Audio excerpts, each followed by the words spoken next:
2, 1. All right, we should be live. Hello, everybody. Okay, we'll go back into VR. And great to have you. Thanks for joining us. If you're watching this now or in the future, we are going to be taking a look at the projectile launchers in Horizon Royale. I've currently got us in debug mode, as you can see, making sure it does say we are live streaming. It does. Okay, good. And then, yeah, all the things look good. A little nervous. Yeah, very, very nervous. So down here in debug mode, what's nice is we can test everything out, but we don't have the structures loading in. So we get a nice blank grid that we can work on. One of the newest features you might have seen in our most recent stream is we added this where you can jump and get one. Oh, it must not work when the game's... Does it not work when the game's fully in play? Must not. Oh, that worked. Okay, yeah, so it sends you flying. And if you're holding it, you can get a nice boost. Anyway, so we got some little target practice that you can do in debug mode, and I did want to try that one more time. Here, 3, 2, and 1, jump. Yeah, there we go. And if you jump at the same time, you can get like this really massive jump. It's pretty awesome. Or if you like shoot it, then jump, there it is. Anyway, so lots of cool things out here. But today we want to work on more weapons. So the grenades, they're good. The pistols, they're pretty solid. No complaints about the pistol. So I've got this idea. That's why I'm scared.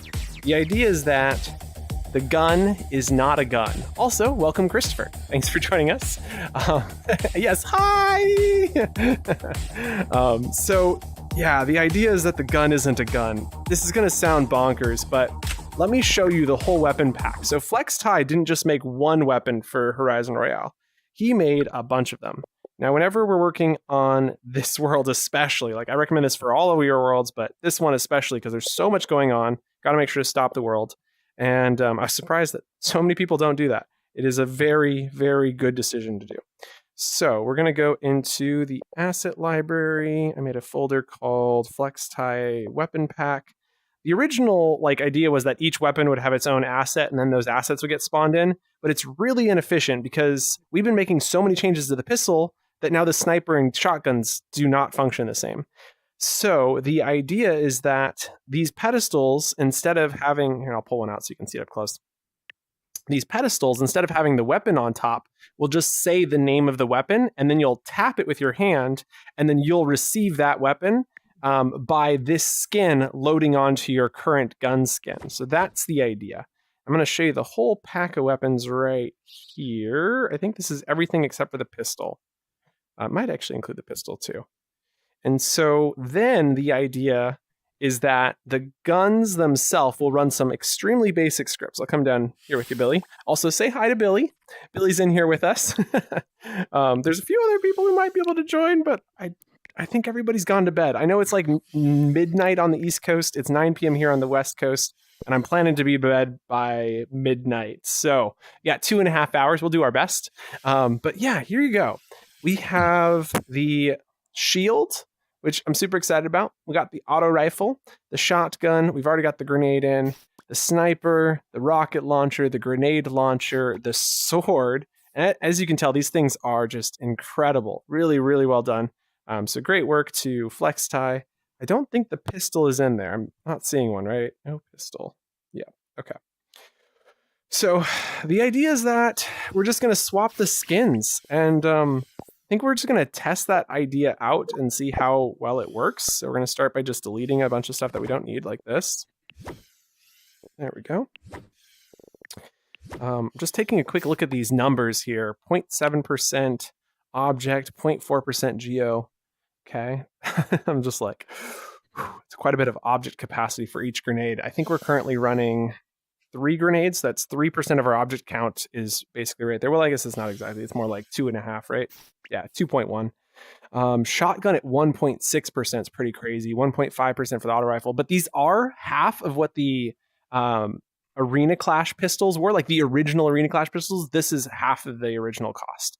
So these are quite efficient comparatively, but still it's a lot.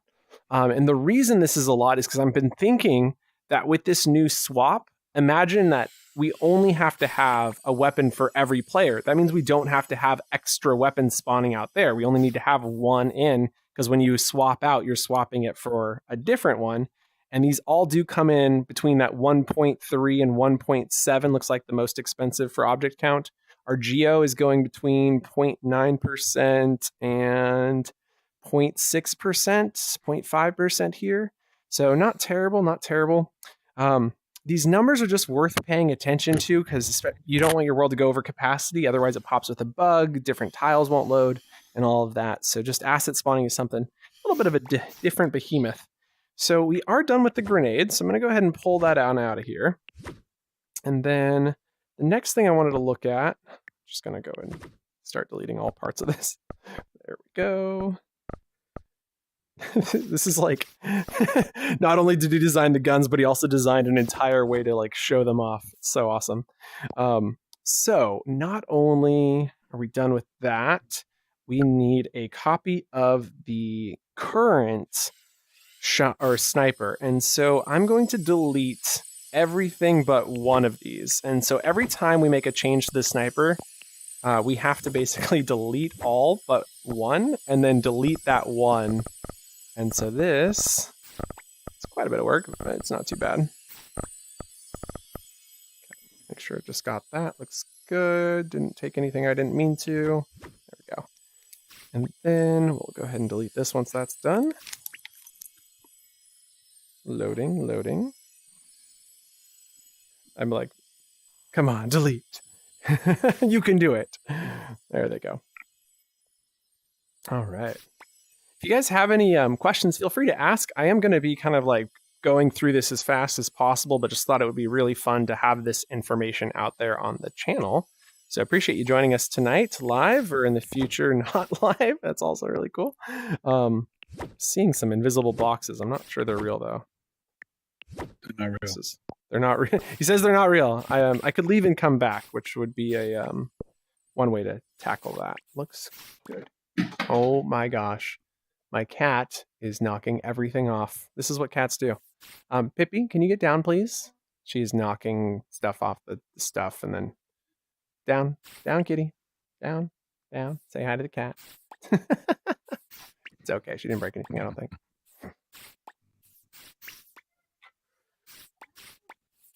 Thank you. Okay. So what we're going to do next is grab a copy of this pistol. And so the goal with this pistol is to break it down to almost nothing. And these were originally based off of the pistols from Arena Clash, but there's very little left of those original pistols. Which means no offense to the original. It's just like this is 2 to 4, maybe 7 hours of modifications in. So it's like we could have built it from the ground up, and it would have been like I was thinking about building it from the ground up for this stream, but don't think we're going to. What we're going to do, though, is remove the script, and we're going to make this completely different. So there's lots of elements in here that we need to utilize, but we're going to utilize them in very interesting ways. So there will be one script on this that will cause all of the other things to happen. And so anytime one of these pistol scripts is needing to do something, it will tie into the main like overarching pistol and send an event to it, which adds a 1/60th, so like 1 frame of extra lag, potentially, maybe less because it'll be locally scripted. Hard to say, but it is definitely not as like. But I don't think anyone's going to notice a frame of difference. And what it'll allow us to do is pretty awesome. So to start us off, we're going to go ahead and grab a script gizmo, and we're going to try and plug everything into this script gizmo that needs to go in. And we'll go and start with all the basics that we can think of, and then we'll work on the rest. And so we're just going to call this generic weapon. And so this goes on each of the weapons, which means it's not very generic. But anyway, so what we need to do is know about all the different things. And so the first 2 things that we should know about is this pop out back and the pop down bottom. And so let's go and create one for the pop out back. The pop out back, what do we want to call that? That is the, like, what do you call that?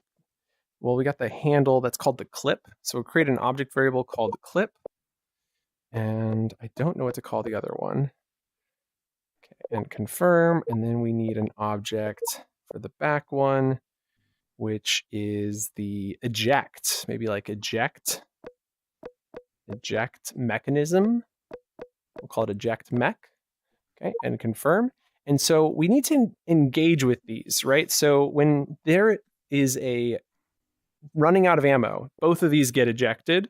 And so we need those animations to play. And so we're going to create two events. So this event is going to be called eject. And then we'll create one called reload. And so we'll also create one called reload. And these events are going to run animations on those two items. And confirm, load. Oh, weird, it's not letting me make it capitalized. Can I? It really doesn't want to capitalize. Okay, so we got eject and reload. And then under our actions tab, we're going to find the animations. These are using recorded animations. The reason these are using recorded animations is so that they do not, if you did it with scripting, they would move out of place. But by using recorded animations, they stay relative to the gun. So it is a really good way of doing it. If you are interested in more on that, I encourage you to check out the butterfly tutorial, which will show you a little bit more about the difference between recorded and scripted animation. Play animation, we're going to grab the stop animation. And so we know that when stop animation is received on the eject mechanism and play animation is received on the clip. So the clip kind of bounces out, but the eject mechanism just instantly pops out, which is why it's using stop animation. And then these reverse on reload. And so then we'll just reverse those.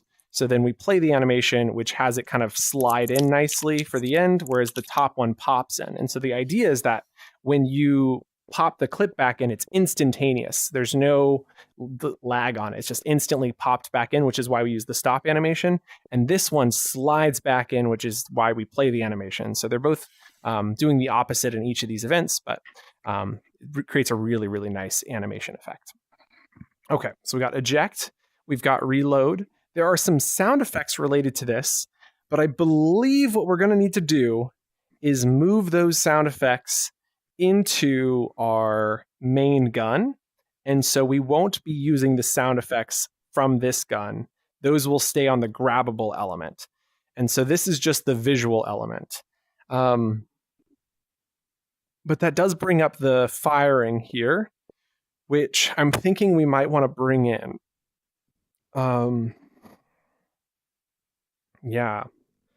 Thinking we might need to bring that in because of this. So say, for instance, I grab like the sniper. It's a very similar weapon. I mean, it's extremely similar. But once we start lining this up and you start looking at it, we're going to see some differences, some very clear differences. So the grab point should be right about here. So we're going to slide that into place right there.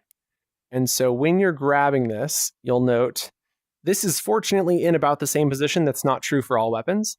So a lot of this has lined up, but you'll note that these projectiles need to launch from up here, which is different. And so I'm thinking those might need to be put inside of the weapon itself. So this generic weapon script. The other thing that I'm worried about is the text object on here. So we need to know how many bullets are left. So we need an update event that tells us remaining shots. So we're going to go create another object variable, which will be the text object. And that text object is the back text. So we'll call this the remaining bullets ammo. We'll call this the ammo text. So good descriptions are very important. Spending good time on this so that it's easy to know later on. Definitely been reading some scripts that aren't my own and being like, what does this mean? And so it's good to have a great name for each of them. Okay, so this is the ammo update. Ammo update. There we go. And confirm. So ammo update is going to be received, and that will be received with a number value, which represents the new value. New value. and confirm. So when this new value comes in, we're then going to very simply print text, which is right there. It is display text. So we'll go to grab the display text on the ammo text. We're going to grab a variable as string. While this isn't required for a single value, it is nice to have that in there, as that's the appropriate way, as a number value does not represent a string value. Okay, so with that updating, there's some other thoughts I had in mind, which was like, there's also the color component. So we've got this updating, but there's also this this giant thing that changes color when you're using the weapon. And so we should be cognitively aware of this. And I am starting to like wonder, like, how much of this could we offload? Like, the more we offload, potentially the better. It'll make our script a little bit cleaner, I think. So I'm going to put our ammo update right here at the top, because theoretically ammo update's happening first. Also, Billy, welcome to the chat. He's standing behind me. So an ammo update is received with new value. Display the new value on ammo text, and then we'll eject. We then reload. And I am definitely debating how we get this reload information. That's something that we're going to need to figure out. There's a few ideas in my head, but I just haven't quite sorted through them. So we'll come back to that as we work through this problem. So then the next thought is the launching of a projectile. And I'm also quite concerned about, as you can see here, the droop. The pistol has a very obvious droop line that I do not see on the sniper.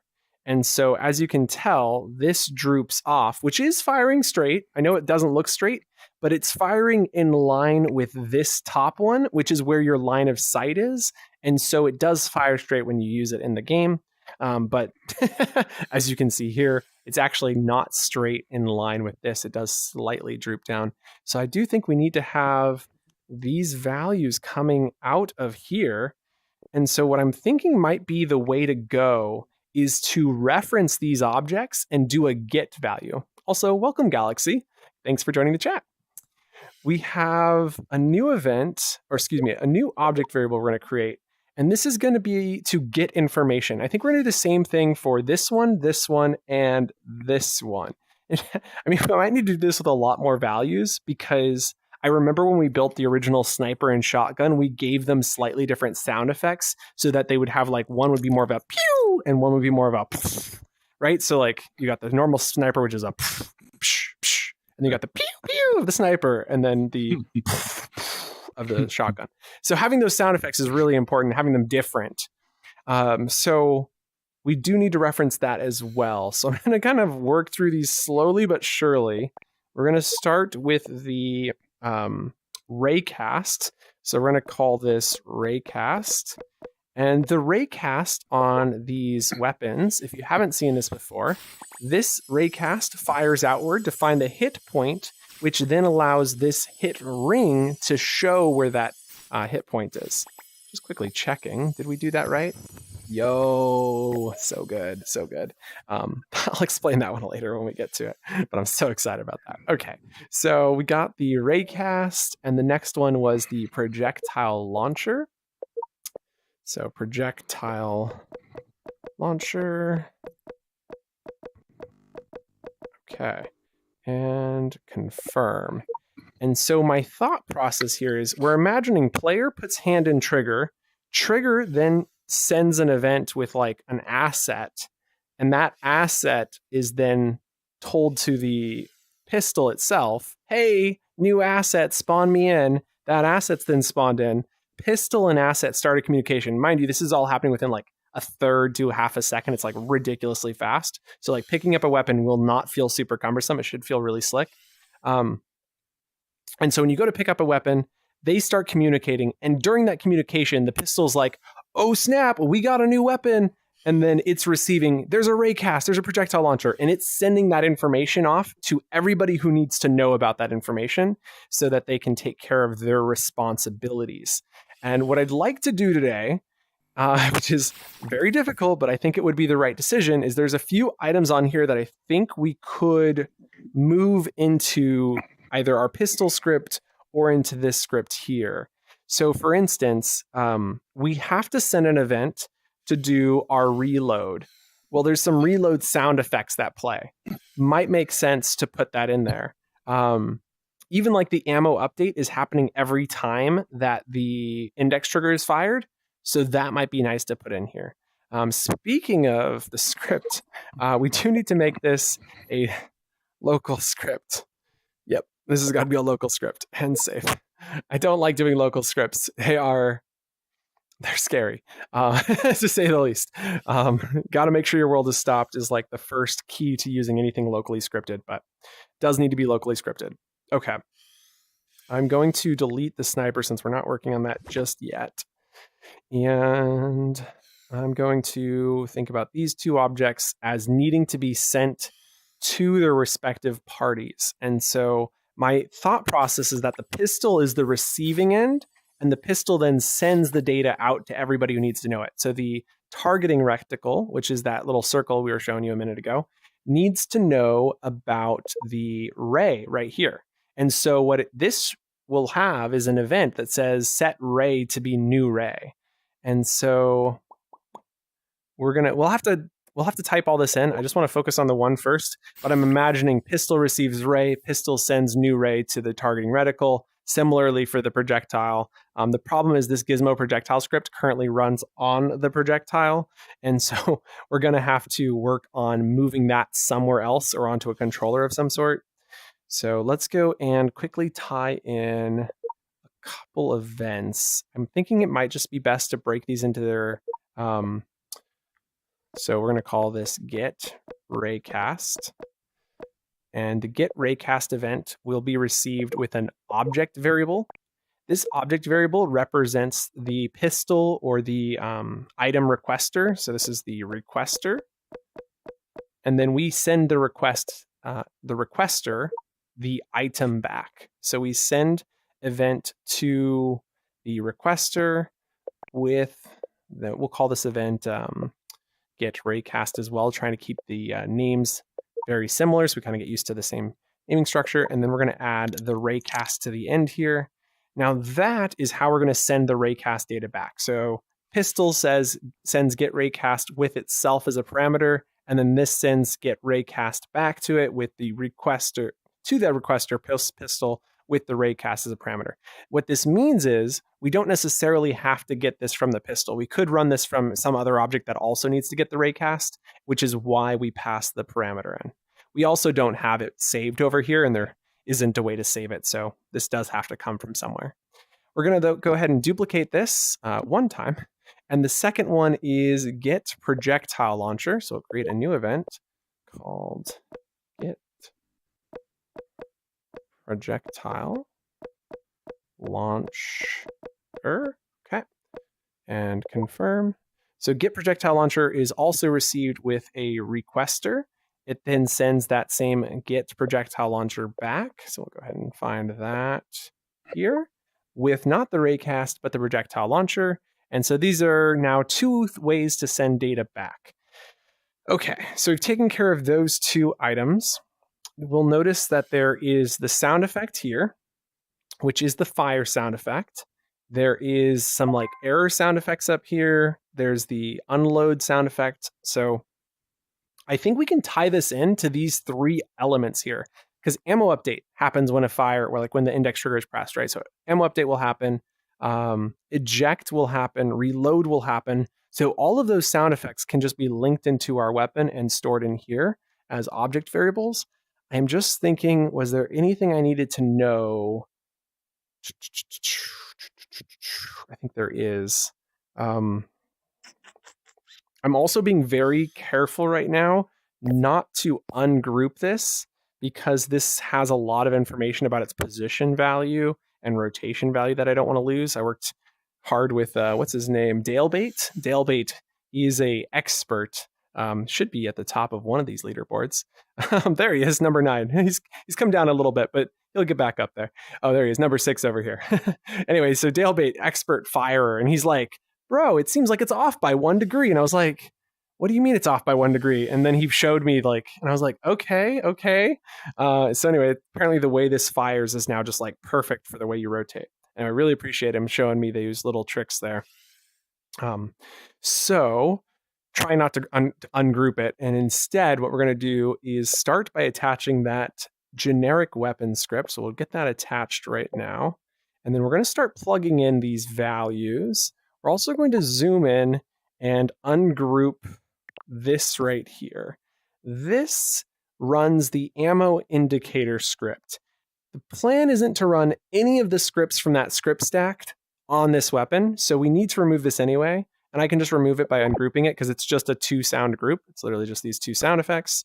Oh no, I've zoomed out. Let go. There we go. And so what I can do instead then is just open that up there, open that one up there. And then we've also got this sound effect there, which we'll go ahead and leave there. We've got this one, and we've got this one. And we do need to remove scripts from all of these. So Gizmo projectile has now been removed. And we've got this one we need to get, which is our glow elements. So all the items on the outside that change color. We then have the clip that ejects. That's that animation. So we'll go ahead and put that here. We've also got this one that has an animation. We'll put that there. Then we've got this guy, which is running a script. Not sure what to do about him just yet, but I think we're going to do the same get request on it. So we'll move this one up here. And then we got this sound effect, which I believe is the eject sound. Let's go ahead and place that there. And I think we've got all of the items we need to reference from inside of this. So we can now go up to the group and zoom out. Okay. And on this group, we can start tying in some of these items. So this one I called the plunger. Let's go ahead and rename that. It's such a terrible name. We're calling this the eject mechanism. So we'll give that the exact same name as we wrote in the script. Also, sorry if it's shaking. It's shaking on my end. I'm not sure if that's propagating to the video or not, but it's definitely giving me a little bit of a not so great feeling. Okay, eject mechanism is connected in. We also need to link in the clip. So here's the eject clip group. Go ahead and drop that there. We're just going to call this the clip. We don't need to call it the eject clip. It's just the clip. There we go. Nice. And we can close out of that one now. Oh, I forgot to open up the text object on that guy. Let's go back in real quick. Zoom in. Also, welcome to Lance. And I'm sorry I didn't see you until just now, Lance. Got enough scripts? No, honestly, no. There's so many. Like, just look at all of these. It's insane. I mean, it's absolutely bonkers. This world is filled, and organizing them is not easy. All right, so we're gonna go ahead and then zoom in on this guy. And that way we can get to the text object right here. And I don't know who made this, but it is so thin. So I'm gonna actually just quickly thicken it up just a hair and then slide it back in. I think FlexTie might have done this. Shame on you, Flex. It's okay, I'm not upset. It is just really hard to select them once you do it that way, whereas now I can easily grab that. So I don't recommend making them perfectly flat. I've seen a lot of people do it. I think it's just so it like doesn't have an extra big bounding box, but it makes it hard to utilize if you're from the scripting perspective, at least. So it's, I know, to each their own, I suppose. Okay, so we're going to go ahead and grab our text, dragging that into the ammo text slot here. We do need to link in that raycast and projectile launcher, which we have over here. That's the sound effect. There's the raycast, which we'll link in. And then we have our projectile launcher, which we'll go ahead and link in here. Very nice. Okay, so with those linked in, we now have all of the sound effects. We have the trigger, which I'm going to go ahead and put down here so we reference where these are at. We have the glow elements, which is a pretty big one for me. We have the weapon pulse pistol. Oof, what am I thinking? Thinking sound effects go here. We got 2 more sound effects there. So I was trying to think about how much of this we can do on the gun itself, but the coloring might not. Hi, Hefter, Utterly Otter. I don't know if I should call you Utterly Otter here or Pat Dooley here. Either way, great to have you. So I'm concerned about these glow elements because right now there's only 2 colors. There's blue and there's red. But in the future, we want to do like custom colors. So there's an idea. Okay, I think we can do this. So on our generic script, we need to know about the glow elements. And I'm going to continue calling them glow elements. It's not the best name in the world, but it is kind of what they are. Glow elements. Maybe glow group. I don't know a good name for this. But under eject and reload, these individuals are currently in the script section, also happening at the same time the painting is happening, which has a color value, which we can send as a parameter. And that parameter will be called like unloaded. So unloaded is the color. And then we have the color for reloaded. And we can therefore change this later. So if somebody says, I want my color to glow a different color, we'll now be able to set that up at a later time. And so if you are newer to Horizon Royale, we've just gotten to version 63. So we have 16 maps out of 100 that we're working on. There's another 41 in the production right now, something like that. 45, I think, actually. Anyway, there's a lot. I respond to both. Okay, just don't call me late to dinner. Love it. Also, AC. Oh, got it. It's you. Hey, nice to see you, AC. So the idea is that we are so like middle grounds right now. There's so much that's already been done. People like literally from day one thought we were done with this world, and we were just getting started. We're now 2 months in. Billy's been here since day one, actually. It was a pretty crazy night, that first night. And we are now here just like cruising along. But like I said, lots of small changes. So when I'm building these scripts, I'm thinking constantly about like, what might we want to do in the future, right? Like if I just programmed the colors in here manually, I would have had to go back to every single gun. Whereas now I'm going to receive those colors and I can just go to our actions tab, scroll to the top and set object color here and here. And this is for our glow elements, which we can put here and there, and then change that color just by dragging it down to there and there. And so that color will be passed in as a parameter. Okay, that's fantastic. So then we're going to come on up to here and reference in our glow elements, although I don't see it on the script, so maybe I have to open and close. There it is. And drag reference. There we go. Okie doke. So we got our glow elements in. We have sound effects left to do. I think for the trigger, we need to do the trigger just like we did with these. So your question should be, what in the world does this trigger do down here? I think it looks really obvious at first. Like if you look here and you think, oh, there's a trigger right at the bottom of the clip. It must be detecting when a player's hand enters the trigger so that you can know to reload it. That's not what it's doing. Oh my gosh, I wish that's what it was doing, but it's really not. This is kind of bonkers to me when I was like, seriously, it's scripted that way? They're using this to reference as a position to where the hand needs to be. Then they're calculating distance 60 times per second until the hand is close enough. And then they're like, oh, hand's been entered, trigger, reload. It's kind of crazy, but the reason it has to be done that way is because triggers in an object that are locally scripted do not go off. You will not receive an event from them. So this is unfortunately the only way to do it. And so what we're going to do is get the... we're going to call this, and we could save some capacity if we change this object up. Yeah, we're going to do it. Okay.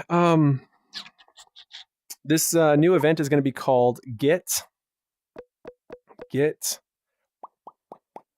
reload position. Reload position. And confirm. Okay, so get reload position is received by the requester. We're then going to send get reload position back. So we're going to just pass this information around real quick and easy. Then we're going to send it with a value. Now this value down here, we can see we don't want the trigger. We're going to delete that. The reason we're deleting the trigger is it takes up 1/40th. I mean, it's almost nothing. Triggers are so affordable, but it's 1/40th of a percent for simulation and 1/50th of a percent for object. Getting rid of both of those times 12 weapons is then 12 50ths and 12 40ths. So you're talking about like 0.25% of a percent, like 0.25 or 25% of a percent. Anyway, It's not a lot, but it is enough that it adds up. And if we did want to say move this up to 20 players, which is something we're discussing, if we wanted to do that, the way to do that is these subtle optimizations. And so what we're going to do instead, since all we were using was getting the position of this value, not actually anything else, we're going to move this sound effect to this position. And we're just getting the position of the sound effect, which happens to be at the exact position the trigger was. And we can even scale it to be the same size. Not that that actually matters. And so this sound effect is the eject clip sound effect. So we're going to call this the eject clip sound and position. So this is going to be a long name. Eject sound effects and position. So now we can very clearly see what this object variable is doing. Eject effects and position. Okay. So then when get reload position is received from the requester, we send get reload position back with the eject effects and position. And then that is our eject effects, which is a sound effect which should play when the eject goes off. So we'll go down to our actions tab and grab the play sound and grab that eject sound effect. There we go. And then let's go ahead and play that real quick, see what it sounds like. Okay, that is definitely the one I think it is. Yep, that sounds right. Okay, so that is there. We're going to need to move it. We're going to go ahead and close out of the trigger. We're going to zoom back into our group. And then we're going to take this sound effect, open it here, drag to there. So we're not adjusting anything. This will function identically to the way people expect, which is awesome. Now, oopsie daisy.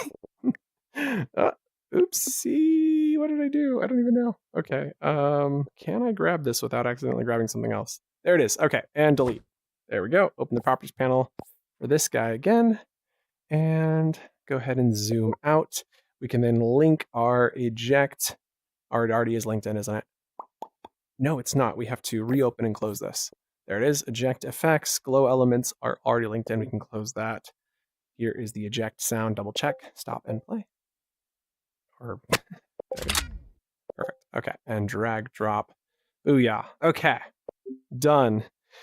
So the next ones we have are 3 more sounds. We have the pistol fire sound, which has that sound. And we're going to just put that into this. So we're going to go and create a fire sound effect object variable. There we go. Fire sound effects and confirm. And then we're going to play that every time the ammo update is received, because that should be happening every time the gun is fired. Therefore, those should be in sync. And if they're not, we can always adjust it later, but I'm pretty confident that will work. So then we've got the fire sound effect there. We just need the reference for it, which I seem to have accidentally closed. My bad. Go ahead and zoom back in, open up properties. Go ahead and, yo. No, that wouldn't work. Would it? What if it, oh, it totally would.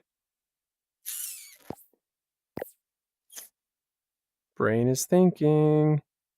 Yo, what? Is that the best way to do it? Okay, I'm gonna chug on that for 2 seconds while we just finish tying this in. Here's the idea, guys. You know what we did with that trigger? Oh, look at that. It does 2 lines. I've never seen it do 2 lines before. Maybe I've just never named them that long. Anyway, so what we did with the trigger here, what if we did that with the raycast and then used a raycast with overrides on that with the reference to the position? So if we go up to our targeting reticle, the targeting reticle is not running on this object. It is running on the, oh, it is. It is running here. Its raycast is tied in here. So we could use the ray as the position value and have a separate ray that's actually, I like it. It is a little extra work, but it's not bad. It's not bad. So zooming in, we're going to get rid of the raycast. Say goodbye to the raycast. Now the raycast is simply a position value and a rotation value. So it is important that we match the rotation of this. So we can see negative Z here, Z positive there. Check this one, has Z positive that way. So we do need to rotate that 180 degrees, and that's good. Z positive there. We got our Y positive on top. And yes, we do. Perfect. So theoretically, we just... Oh, but if I move this, it adjusts the position of the grab anchor. So I'm going to leave that there because it is still centered. Should be fine.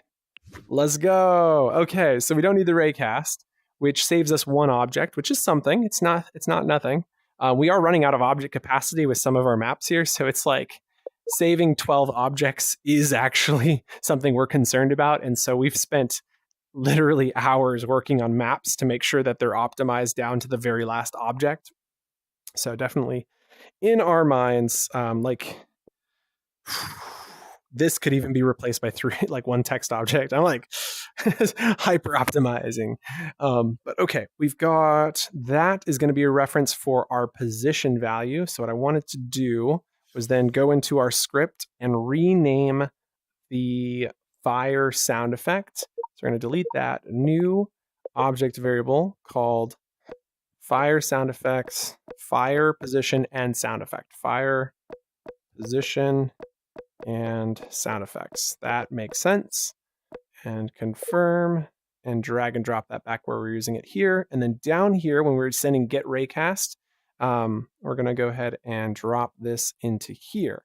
Now, this is going to be renamed to get raycast position because that is much better. That is a much better description. Get raycast position, as it is not actually a raycast.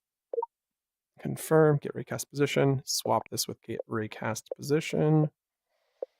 And there it is. We can now delete the raycast from here. And then we just need to go into our group and drag our fire into, oh, it needs to be reopened, close and reopen. What if that's a new bug? I don't remember that ever happening before. Okay, that is in, perfect. So we can now close out of that. Now we do have two more sound effects. We have our, one of these is I think a fail. That's the reload sound, okay. And that's the error sound effect. So it's like,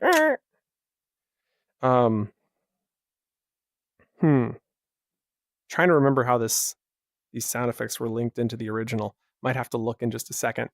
Okay, so next up we have the reload sound, which is different from the eject sound. So did I name this incorrectly? Eject FX, perfect. So then we're going to go create a new object variable called reload sound effects. Reload sound effects and confirm. And then we're going to go grab the play sound, reload sound effects when reload is received. There we go. And here we're playing eject effects. Here we're playing fire position and sound effects. Good, good. Okay. So then the last one is that little clicking noise. This one. I think this is the error sound. So what I want to do is find out where that's linked into our original script. I did mess that up. I keep closing it before linking it in. So this is the, yeah, that one. I didn't bring that up to here. Perfect. Okay, and close out. Close out. So let's go check our script and see what that one is tied into on our original gun. So here, I'm going to look at the rightmost one, shrink this down a little bit, and scroll to the right until we see those cables. Undo. Scroll to the right. Oh, maybe it's linked into a different object. It's linked into the ammo indicator. So we'll zoom in, open the ammo indicator, and then we want to look and see where those sounds are potentially not linked in at all? Question mark? I don't see anything running into it. There's no cable, although actually there is a cable. Okay. Where does that lead to? Peculiar.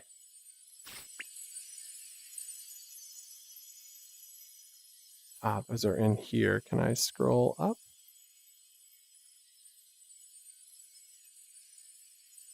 Fire sound effects, ammo refill sound effect. Is that it? It's the... No, that's the left one. Okay, what's this right one? Oh, it's still up higher, isn't it?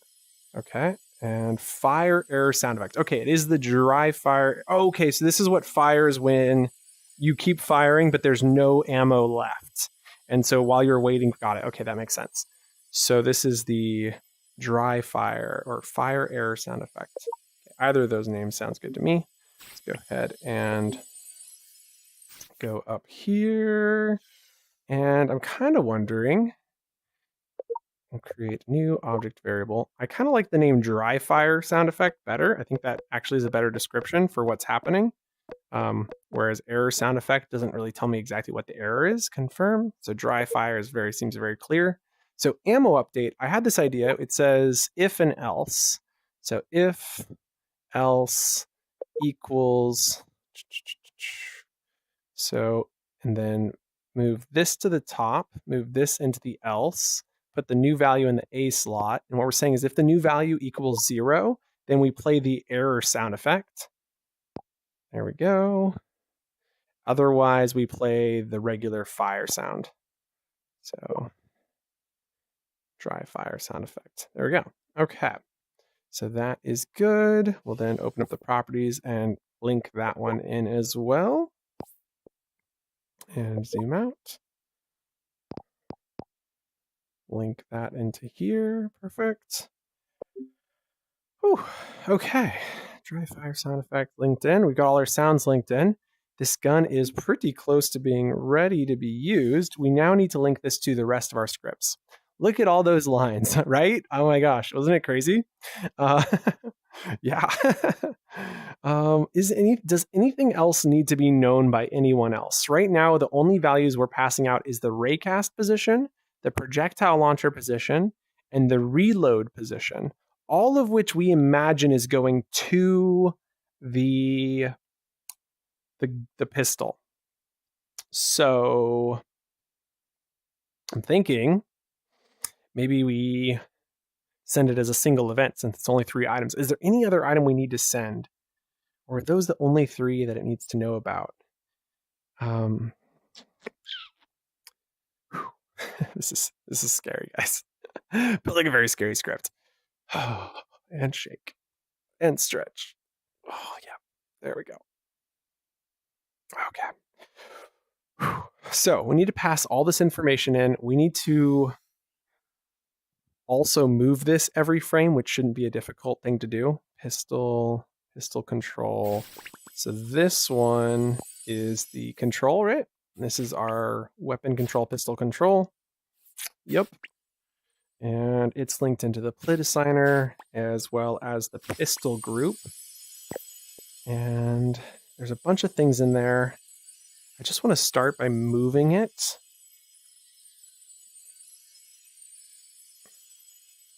Man, there's so many things to do. Oh, it's an intense script. It's an intense script. And to do it last, like normally you want to test at every step of the way. And I almost never do that. So that makes it way scarier because at the end you have to find all the bugs. So let's start by figuring out where we're sending ammo update, eject, and reload.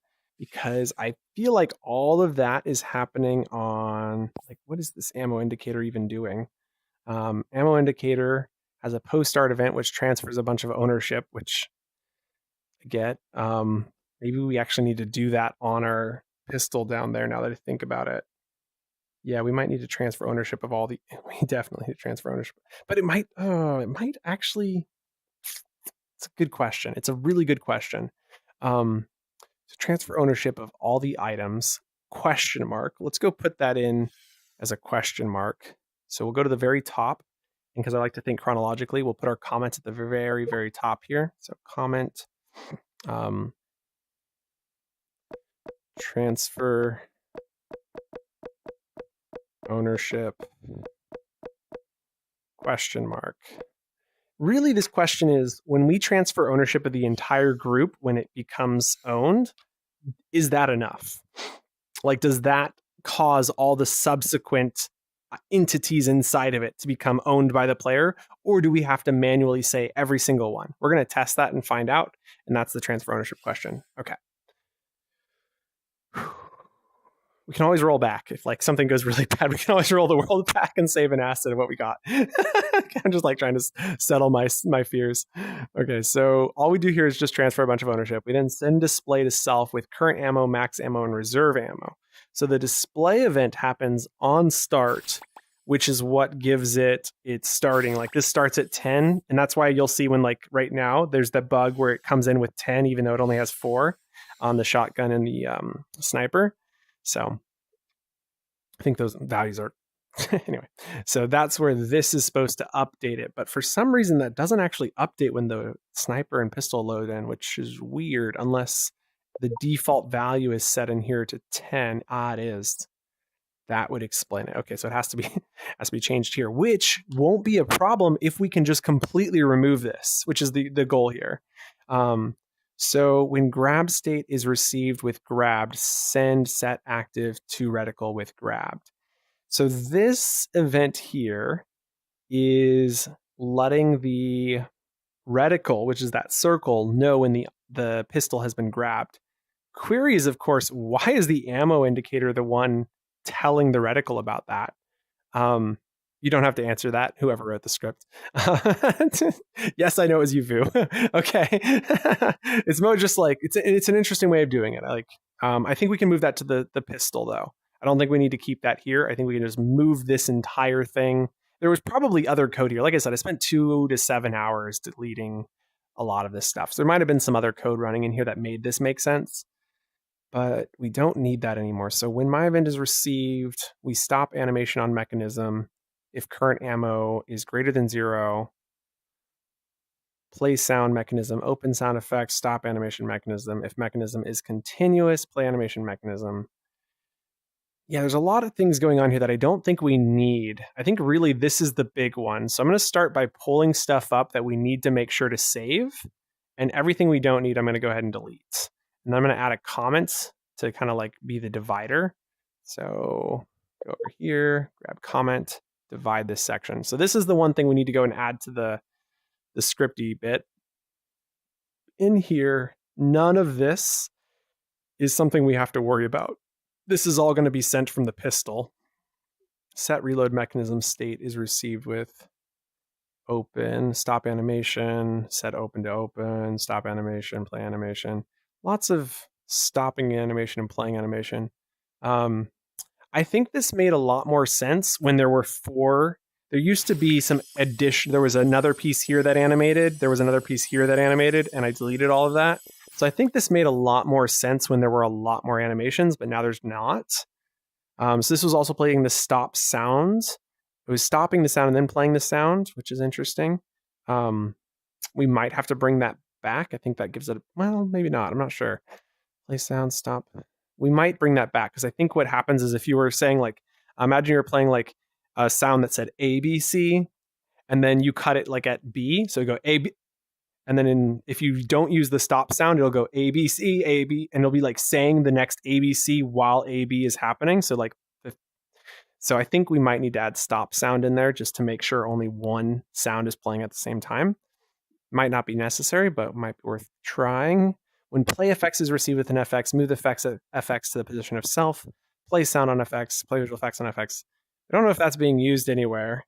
If it is, we're not keeping it. When display is received with ammo, this is what updates the ammo.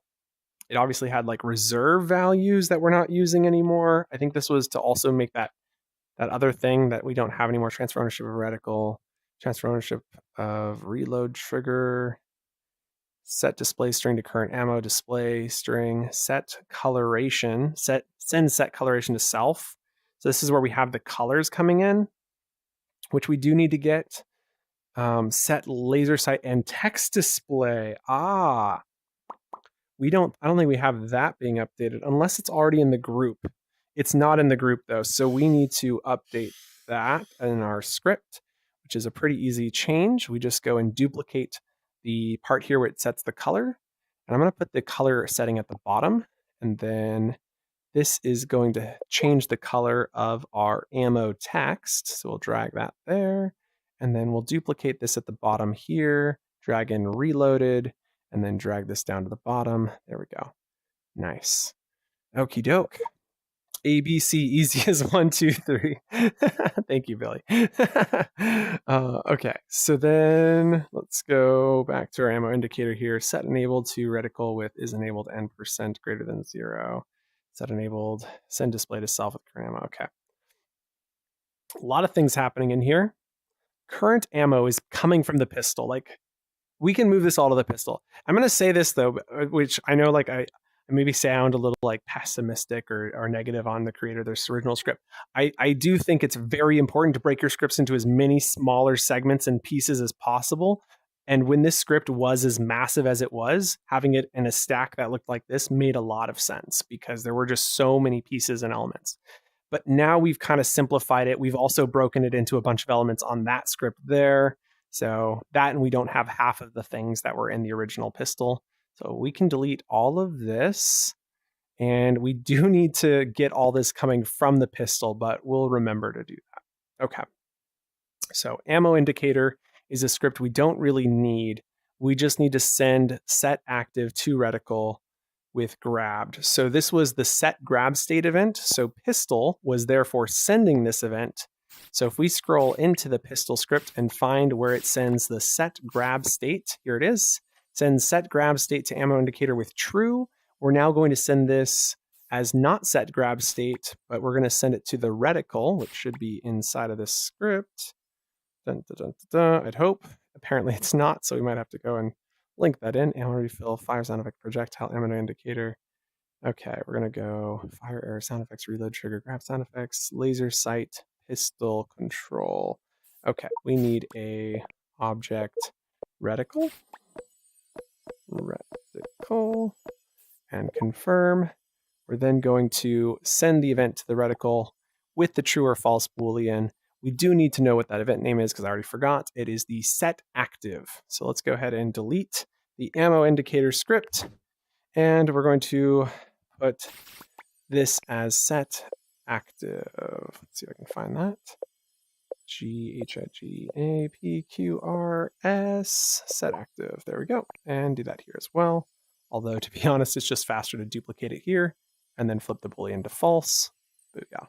Okay, let's go find out if set grab state is being sent anywhere else. If it is, we'll have to put that there as well. So scrolling through here, set grab state, set grab state, set grab state, set enabled. Nope. Looks good. Looks good. Okay. Oh, here it is, set grab state with is held to ammo indicator. So we need to change this to the set active event. Let's go find that again. No PQR. I missed it. This one. Scroll down. There it is. Set active on the reticle with is held. We'll go and see if that set grab state is anywhere else. There it is again. We're going to go ahead and duplicate this in place. Thumbstick to the right to duplicate, and drag that down to here, where we can see this is exactly the same thing. So we can now just go ahead and delete that. And let's see if there's any more set grab states. Okay, no, that's it. Now what we're going to do in addition to this is recognize that the ammo indicator no longer exists. So ammo, refill, sound effects, ammo indicator. We're going to delete ammo indicator. And now that's going to create some bugs in our script, which is helpful because we can find what we might have missed. So transfer ownership of ammo indicator, no longer necessary. But we do actually need to transfer ownership of the reticle. So we'll go ahead and drop that in here, actually. It's a good call out, actually. So let's keep going through, see what else we're missing. There is set enabled. Send set enabled to ammo indicator. Interesting. I don't know what that was doing. I don't think it was important though, so we're going to delete it. So when set enabled is received, send full refill to self. Set enabled to pool. Okay, I think this is fine.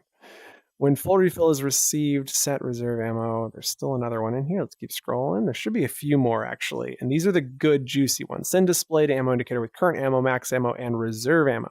What we only need to know is the current ammo, and we don't send that to the we don't just send that to the ammo indicator anymore. We now send that to the new object variable, which will be the like the visible, the fake, the the follow gun, the skin. So we'll call this the weapon skin, or current skin might be a better name, but we'll go ahead and call it weapon skin.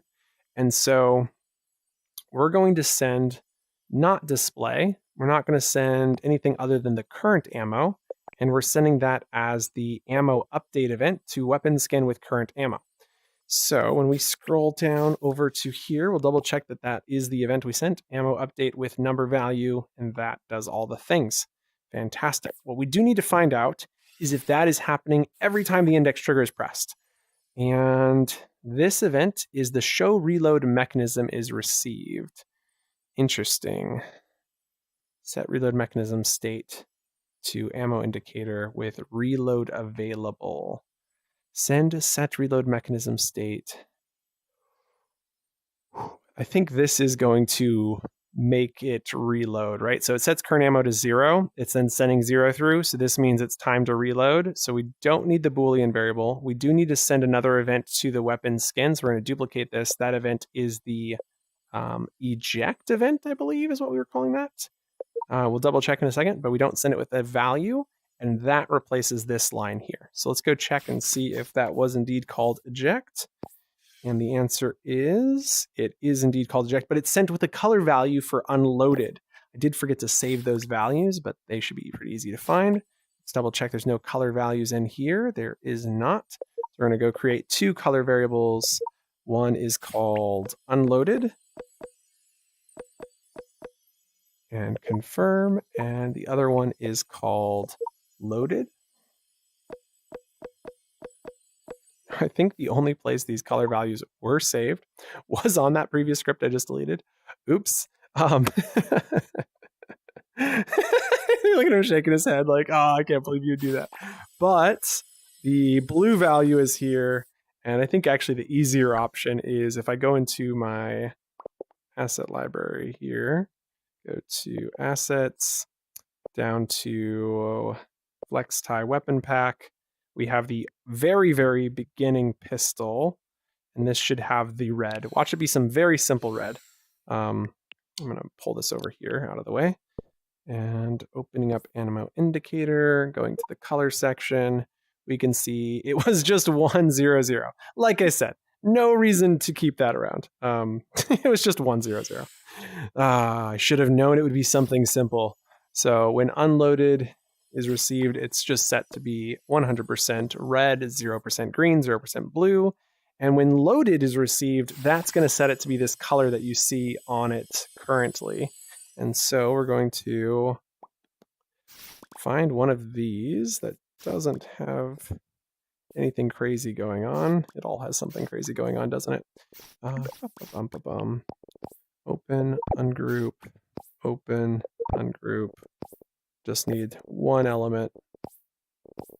There it is. Cube with color value of 1.9. Also super simple. 1.9. 1.9. Wait for that to delete. Head back to our script up here and set this to be 1.9. What are the chances it was 1.9?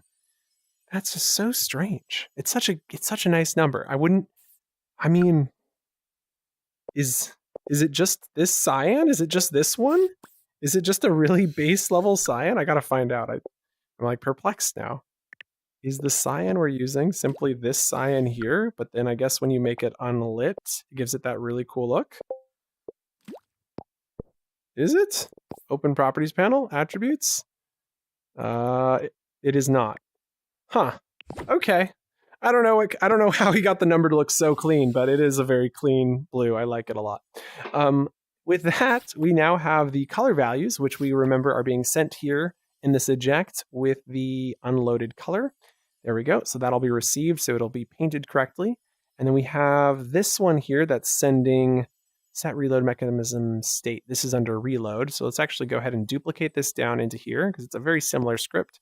Although we do need to swap in the color with the loaded color and change this to the reload event. Now we could have kept these events with the same name and instead had like a Boolean in here to say this is that. But it's just nice to have two separate events, kind of cleans up the script, makes it easier to read. Okay, send refill ammo to self. Play haptics on left and right. Rotate self by kickback. All things looking good. Keep on going. And send update ammo display to self. Send display to ammo indicator. Here it is. Update ammo display. This happens when refill ammo is received. And let's go and grab this from above because we can just duplicate and drag it down. Send. Where is it?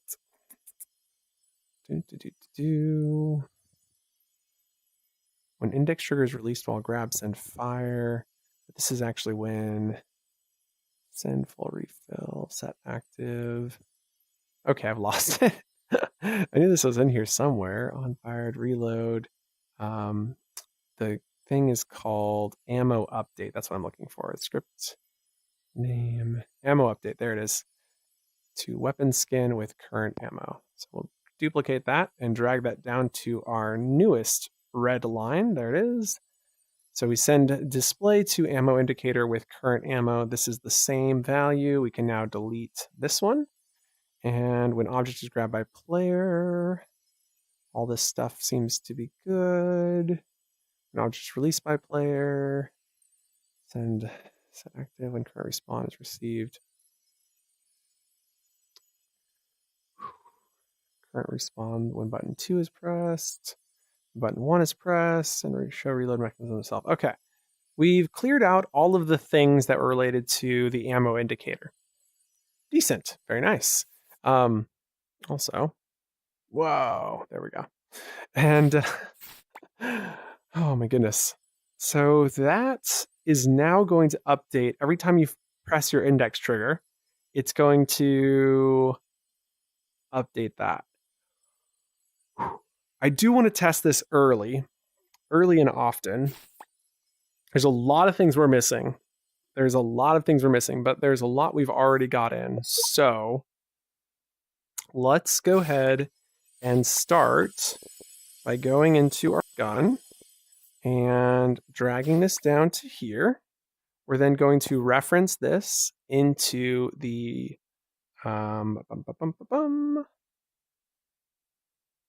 You can see that the reticle goes here. No, reticle. We need to reference the reticle, which is this group here. And we'll rewrite this script in a minute. We're just taking it one piece at a time. So this goes into the reticle slot. Very nice.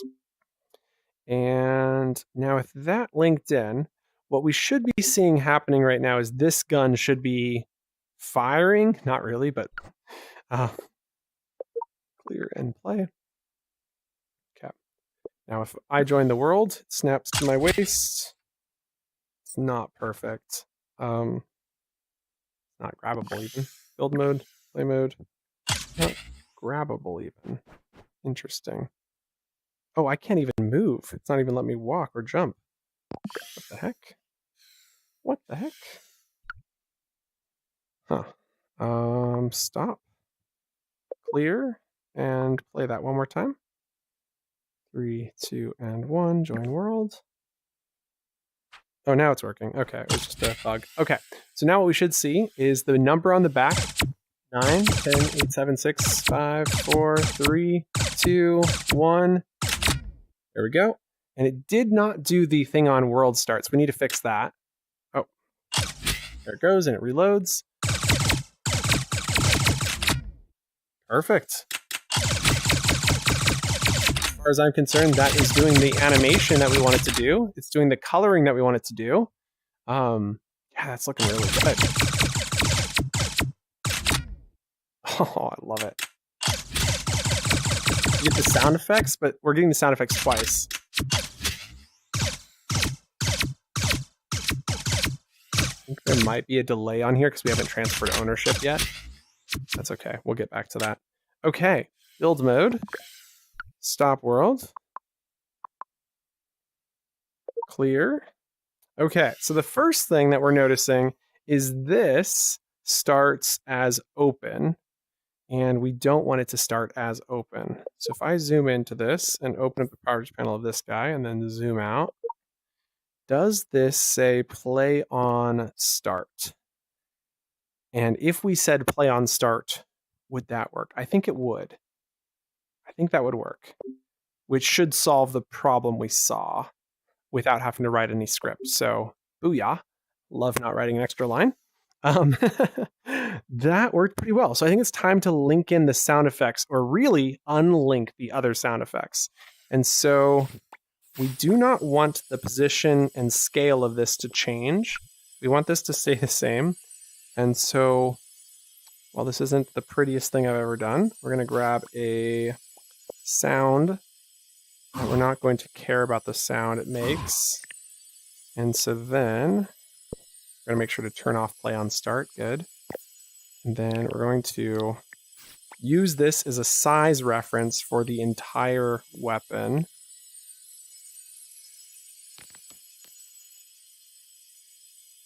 Okay. And then scale that down to here. So what this is doing for us is it's creating a bounding box that is the same as the gun.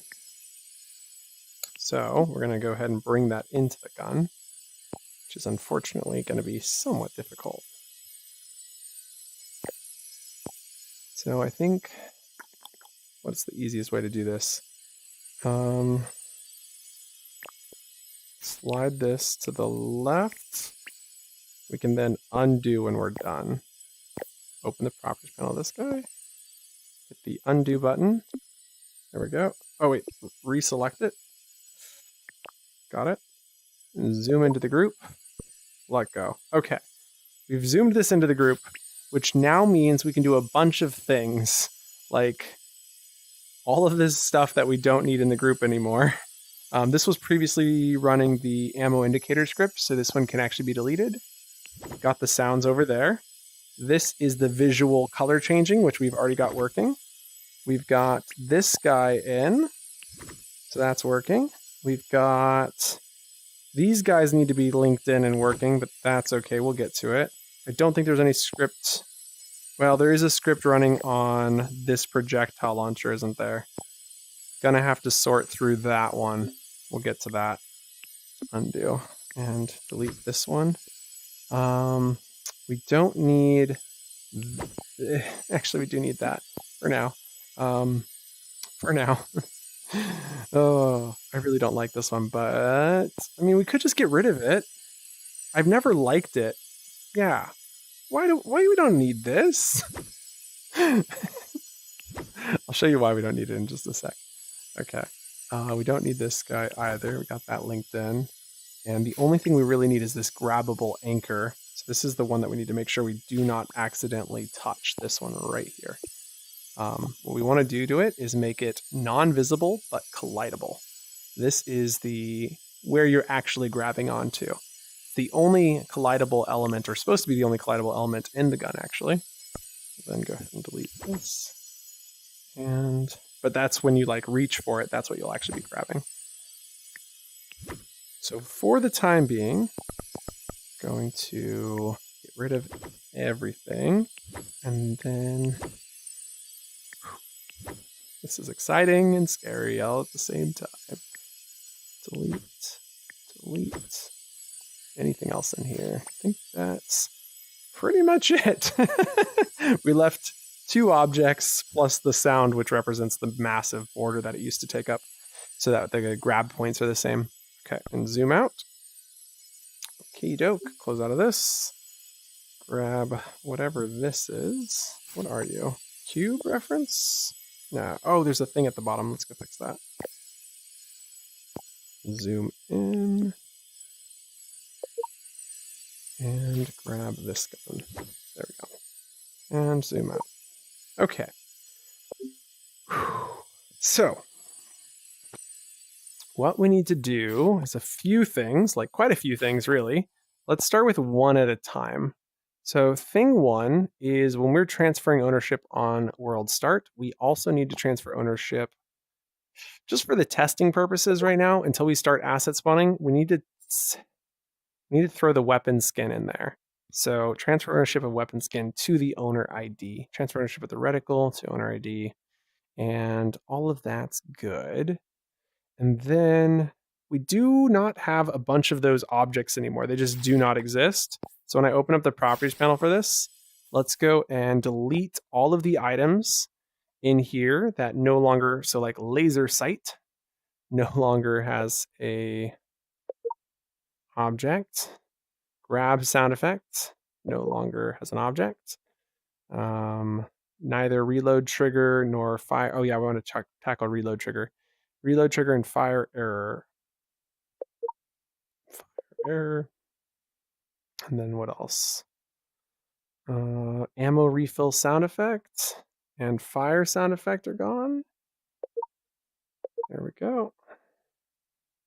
And looks like that's it for objects we removed. So now when we scroll to the top, we need to start removing all of these things. Set owner laser sight visibility to false. Interesting. I'm not sure what this was doing. Oh, this is that top piece. Interesting. I don't know that I have that anymore.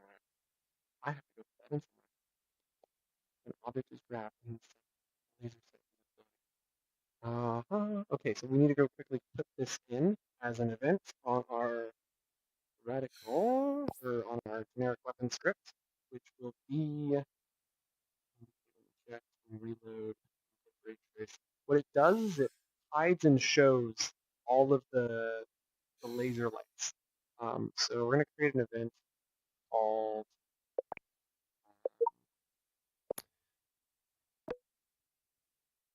what do we call it? We're calling it the glow element visibility. So glow element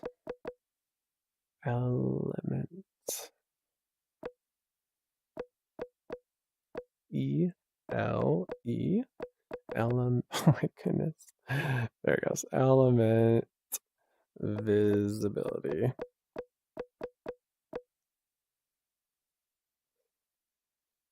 Visibility. T-Y. Typing on this keyboard without haptic feedback is so hard.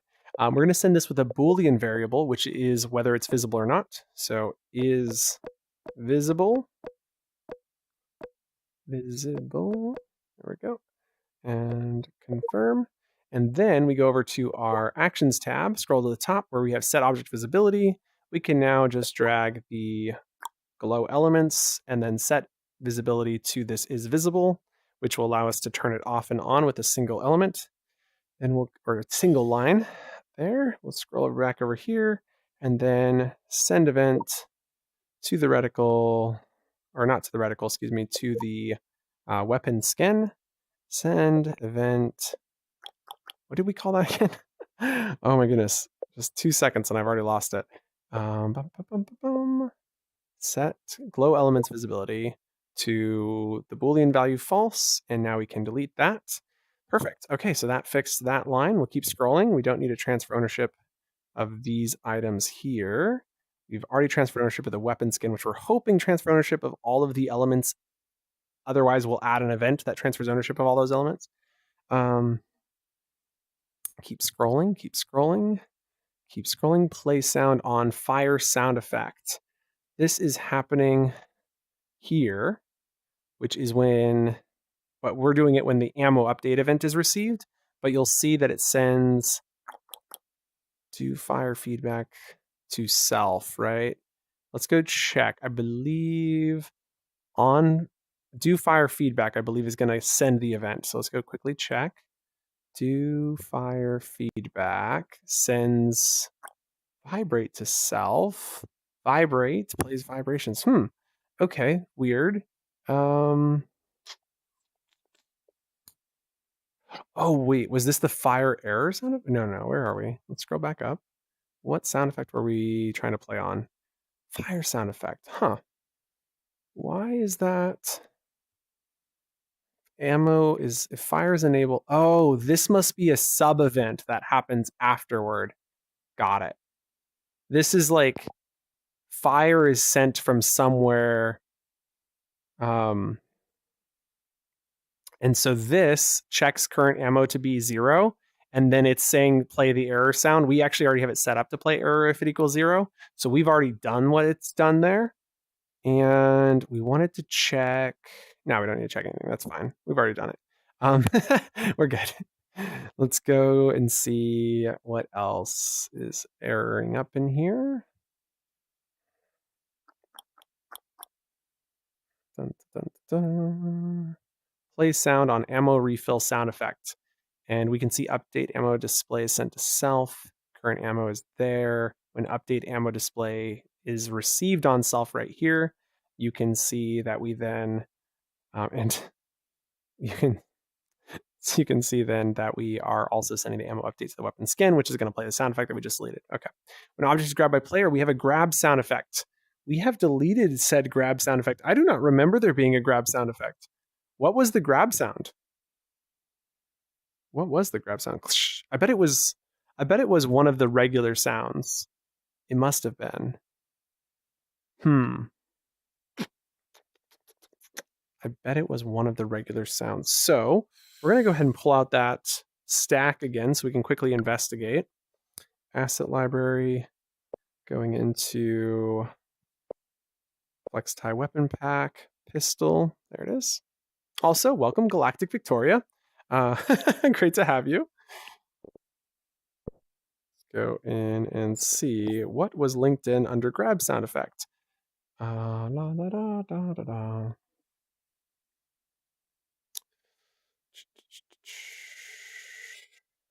Sound. Grab sound effect. Weapon, pulse, pistol, dry fire. So when you grab it, it plays the error sound. I don't mind that. We just need to set it up to do that. So let's go ahead and remove this. And it's gone. There we go. So then we're going to go in here and do a new event called pickup, which we'll put at the very beginning. So when event pickup weapon. I like pickup better than grab because in our case, it will be that you're going to be picking the weapon up and replacing your current weapon, not necessarily grabbing it specifically. You're just like swapping them out. So it won't necessarily feel that way.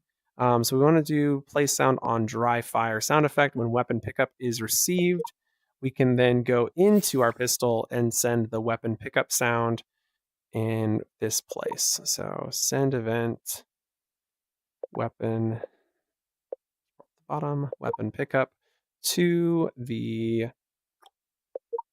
new option weapon skin. So that'll go send weapon pickup to weapon skin, which will play the grab sound effect now. Okay.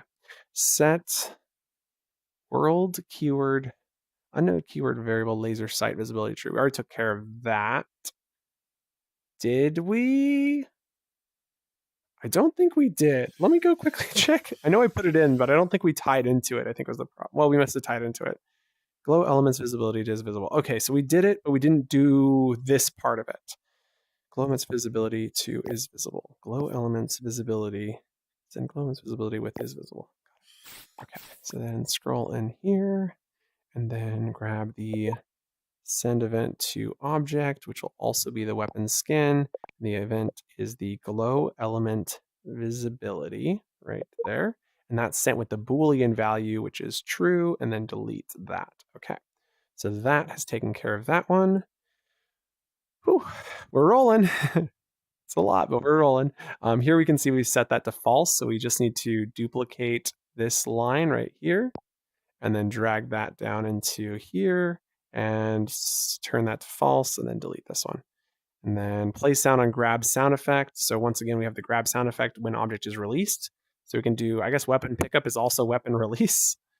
So it is what it is. I mean, they called it grab sound effect here. I can't complain. There we go. Weapon pickup, weapon skin. There we go. Okay, we fixed all the errors. We've gotten pretty far. There was a really big one we needed to adjust, which was the fact that I just blatantly deleted this trigger reload. So you might be thinking, why would you do that? How could you? No, I know. I just am not a huge fan of this. Yeah. The reason I'm not a fan of it is because of this. Update reload is running 60 times per second.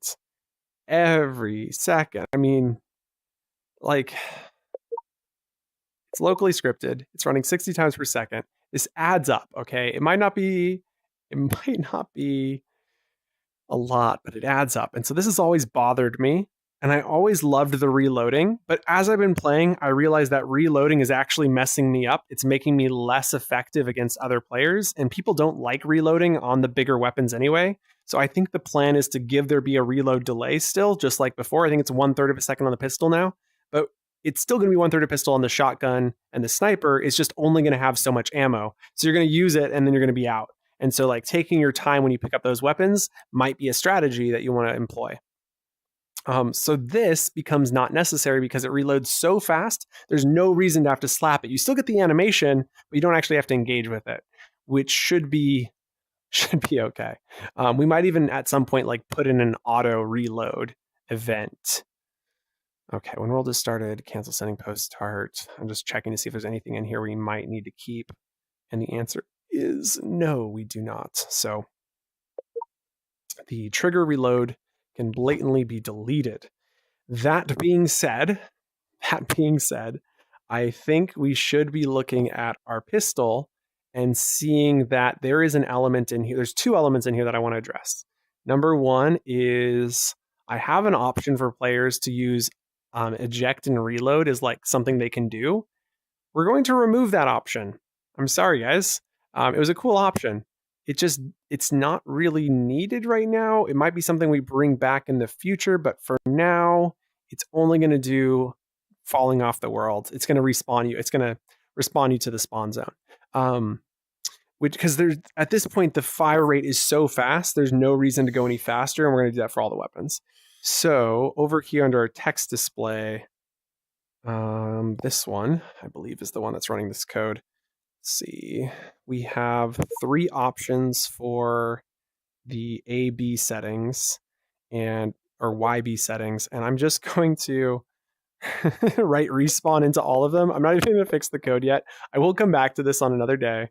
For now, this setting is still here, but the reason I'm keeping it in play is because there's some other settings I want to add, and I can use this setting and like all the stuff that's already been set up for it and just fill it out with something else later. And even the number value that's already been created, like the player variable. So, also, if you've just joined us, look at these beautiful guns. These were designed by Flex Tie. They're gorgeous. We're working on implementing them. It's a lot of work, as you've probably been able to see. We're an hour and a half in. I would like to wrap in an hour and 15. So best of luck to us as we roll through this. I've just been going to bed at a reasonable hour of midnight. Ish. So I'm trying to keep up with that. So we might come back to this on another day, although I don't think I will do it on a live stream. I'll probably just, it'll get updated. So hopefully I'll get pretty, we are pretty far already, but wish us luck. Okay, so pistol. What's it missing? I wanted to make sure that it auto reloaded even if you didn't press your index trigger. And so right now, the event that fixes it. Let's go find this. So let's go walk through the script. When roll is started, when post start is received, do the things. Then object is grabbed, index trigger is released. We send fire when the index trigger is released. And when fire is received, we set failed to false. On fire, do fire feedback, failed, send reload to self. Else send auto reload to self. Auto reload is going to automatically reload it. It's got a reload delay on it. The thing I think that's happening is on auto reload, it is, let's go find out. Auto reload, cancel sending auto reload to self, and sets failed to true. All it's doing is setting failed to true. If failed is true, it's set to false and it sends reload to self. So realistically, this failed Boolean, probably not needed. So I created the failed Boolean, by the way, so you can blame me for that. But it wasn't a bad thing. What it did was save us one step. But what we're going to do now is run our else statement just like before, except for this else is going to send reload to self after the delay. And so we're just guaranteeing that it will reload. There's no need for you to press the index trigger anymore. It just will reload after the delay is up, which means we don't need the failed here. And we don't need the auto reload event here. And we scroll up because there's an error in here somewhere. Let's go find it. Dun, dun, dun. When fire is received, set failed to false and delete. Okay, I think that's it. Okay, we've cleared it out. Very nice. So that will make it so the gun automatically reloads. You don't have to slap anything. You don't have to press anything. It just does it within a third of a second or so. It's pretty fast. Thanks, Galactic. I am so happy with them. I'm very, very impressed. Yeah, at some point we'll have to get some new T-shirts and like it'll say sniper underneath it or something. I don't know. Like, I mean, we'll come up with something cooler than that. But by the way, if you're watching this right now or in the next couple days, the Vidyuu merch site, vidyuu.com/merch, has a sale going on for the next 3 or 4 days where you can buy cool shirts like this one. I think this is cool. Nobody else does. But you can also check out some of the Horizon Royale merch, which is super duper poppin'. And Galactic, who's in the chat, is working on some more new designs, which should be out in the next couple weeks. So stay tuned as we keep dropping some fresh merch. So cool. Okie doke. That has taken care of our automatic reload. Fantastic. This is looking good. Man, I would love to clean this script up so it's not as convoluted. I feel like this is really hard to read. It's 45% capacity, and it's not even that complex. At some point, I really want to come through here and like really heavily work this one over. But for now, that is okay. So Pistol needs to do one last extremely important thing, which is, oh, and then we have to get the reticle set up correctly. Y'all need to do that. But which is a, do I hack this together? Sure, why not? I'm going to create a new object variable called my skin. So there's going to be a thing in here that's hacky for now, might come back and fix later. How's the saying go? Felt kind of cute, might delete later. That's exactly what this is. So I'm creating an empty object variable so we can create a comparison. And so the way this works is on update, we say if weapon skin, thinking this through. So when world has started, we need to set the weapon skin to be my skin.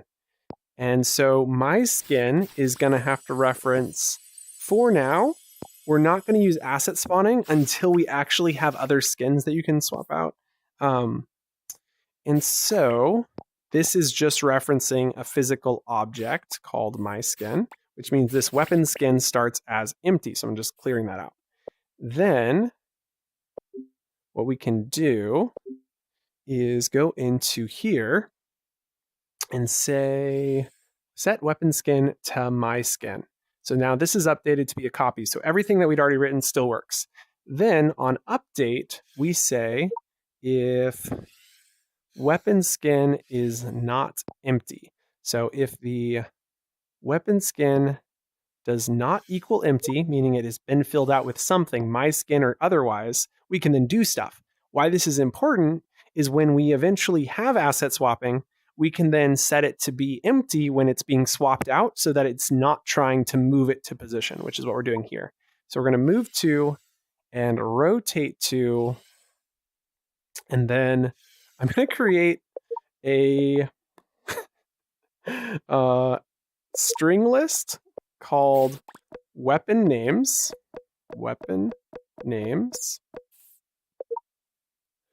and I'm going to create a number or a vector list called weapon position offset The idea being that when we move to a position and we are constantly moving the gun, some guns will need to be offset. Our first weapon is not offset. It's 000, and it's the pistol. So we'll just go ahead and type in pistol, P-I-S-T-O-L. There we go. And then we can add additional subsequent weapons, which will allow for some other fanciness later. But for now, it's just so that we can go in and say new string variable, which we'll call current weapon type. Current weapon type confirm. Oh, that's spelled wrong. We'll delete it and try again. Oh, I wish we could update that with just a singular backspace. Current wep type. Shorter. More concise. Confirm. It's more misspelled even. So what we're going to do on world start when we're setting my skin is we're also going to set our current weapon type to be item 0 from that list. So we'll just scroll down to our strings, or excuse me, our list, and grab get item from list so we can get item at index 0 from the weapon names list, and make sure that's set to 0. There we go. And that will allow us to add to this. And so we're going to move the weapon skin and rotate the weapon skin. And the rotation shouldn't be a problem. This one should be pretty simple. We're just going to grab rotation of self. I'm going to create a new origin well, I guess it can't be origin rotation. Never mind. It's got to be rotation of self. So rotation of object goes in here. Self goes in there. And then we're going to grab the plus symbol from the top, where we can then grab position of self plus the offset. And the offset is get item from list. And the item we're getting is the index of the current weapon type in the weapon names list. So that's the index, and we get that from the weapon position offset list. There we go. So that'll add 0 for the current one, but in the future we can actually offset the other weapons to make sure that the handle is right on where you expect the handle to be. Okay, so on update, we're now moving that constantly as long as it's not empty, which it won't be for this. Very exciting. Okay, so the next one that has an issue is this reticle. It does not have a raycast. We deleted the raycast, and I'm not going to bring it back just yet. It's probably going to throw some errors. That's okay. We'll come back to that. We just want to keep testing a little incrementally. And here goes nothing. I can't grab it, so that tells me I need to stop the world and replay. As we noticed, that bug happened before. Play and clear and join the world. There we go. Got it. Oh, that looks like I'm holding the gun, but you'll remember we deleted the gun. This looks like I'm holding the gun. Oh, my eject button still works, but you can't actually Oh, we found a bug. Well, oh, but it does seem to fix itself if you accidentally eject it. We're gonna need to fix that. Why is... I'm losing my mind. That's okay. Oh, I miss doing this. I miss doing this. Oh, I'm debating whether to bring it back or not. But I was such a bad habit. I was playing today, and it was literally killing me. Okay.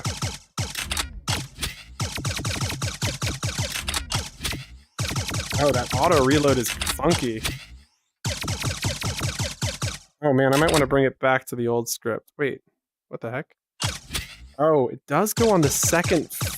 You do have to click it one extra time, but it's almost instantaneous on that second click.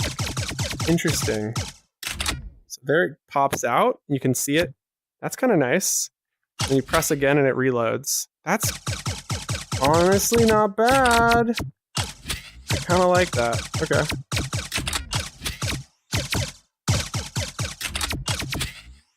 So far, so good. So far, so good. We're not failing here. This is great.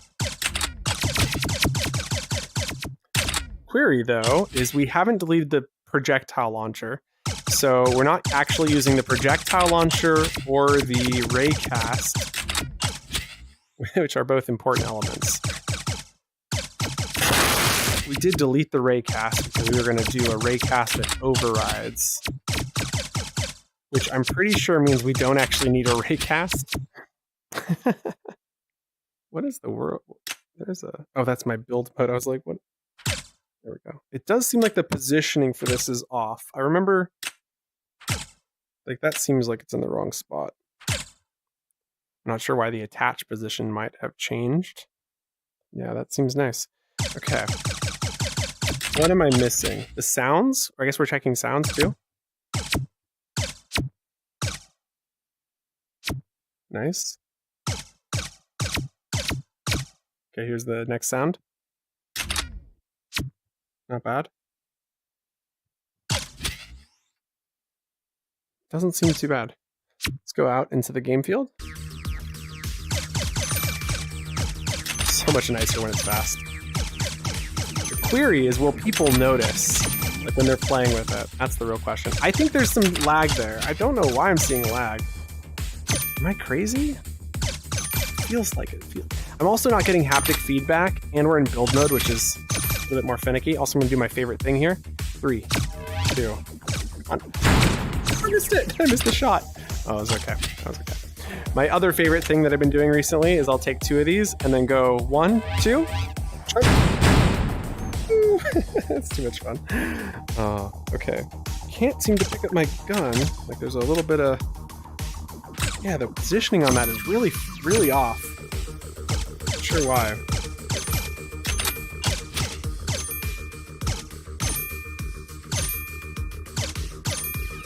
I need to come in as myself and actually play with the headset on and see.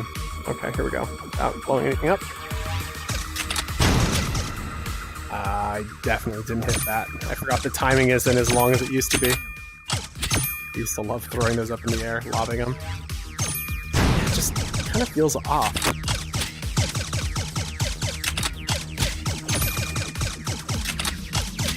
For sure. Oh, it's too much.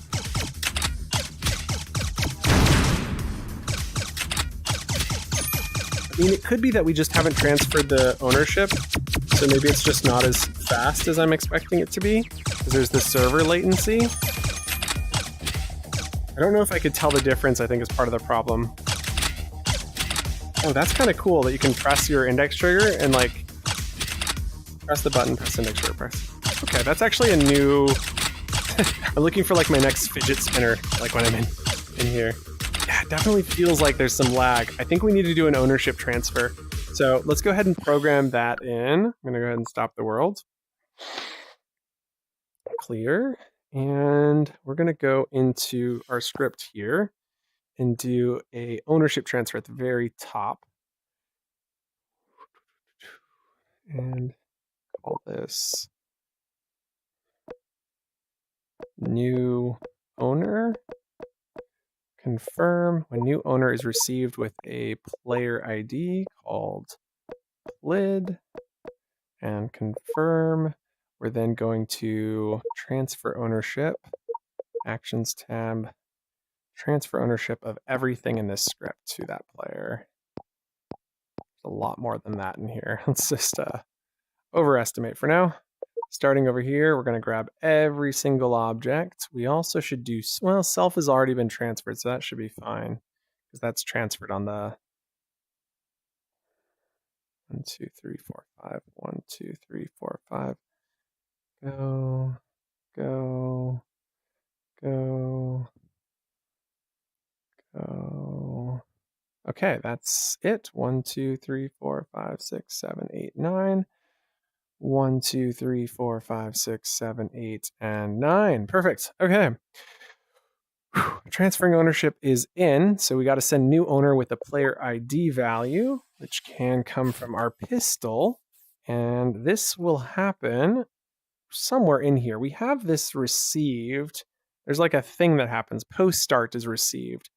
When post start is received, post start, we need to move all of this into the post start event because this is locally scripted. That's why there is a post start event. Set weapon skin to my skin down here. transfer ownership of weapon skin to owner ID, and then send event to weapon skin with new owner event. So send new owner to the weapon skin with the new owner ID, and that should allow us to link in very nicely. Let's go ahead and see if that's any better as far as guns are concerned. If there's any discernible difference. Billy, I'll have to get you one of these in a minute. Oh. Is that crazy? I feel like that could be faster. Let's find out. No, now it feels slower. I don't know. Oh, I'm tripping. We're also in build mode, which can be slaggy sometimes. Okay, let's try eject reload. Eject reload. This is where I'm like concerned because there is this slight delay that I'm not expecting.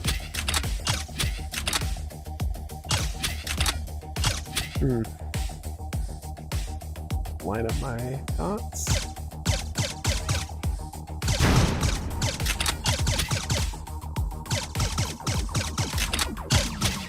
I was closing one eye, but it's actually not helping. I don't know why.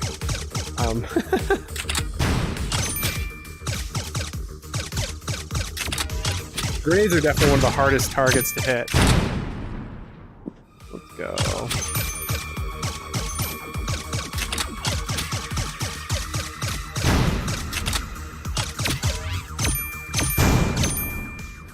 I don't know, it doesn't seem too bad. I think this would feel a lot better with haptic feedback, which I'm not getting. Yeah, like, I mean, I just nailed that, so I can't complain. This must be solid. Okay, let's teleport back to spawn. Looks good, works good. Whew.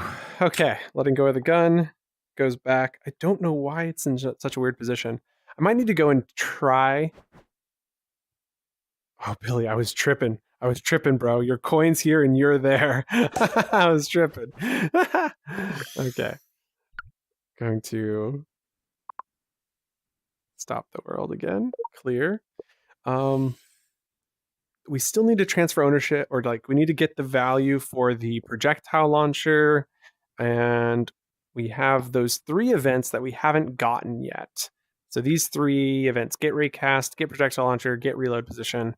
Glow elements visibility. I'm gonna move that up here just so that the get items are at the bottom. I'm thinking of sending a get all or get RP R. I don't know. I'm definitely thinking about getting some, getting all 3 at the same time. So let's think of what we need to do here. If we get the raycast position, but we don't send the pistol, we instead send the reticle, then reticle will receive get raycast position with the fire position and sound. So let's go over to our reticle script right here. And we're going to go to the bottom and say, actually, let's go to the top. When world is started, post starts received, and then we receive get reticle position. Get raycast position? Yep. And that is received with the object called ray position. Confirm. So then we come in here, we create a new object variable called ray position. Click confirm. We can then give this a better name so that way it's differentiated. New object name, ray object position, confirm, and then we can set the ray object position to that ray position. And now to get raycast position over here, we go to our pistol, and in this post start event, we can send the event to the weapon skin.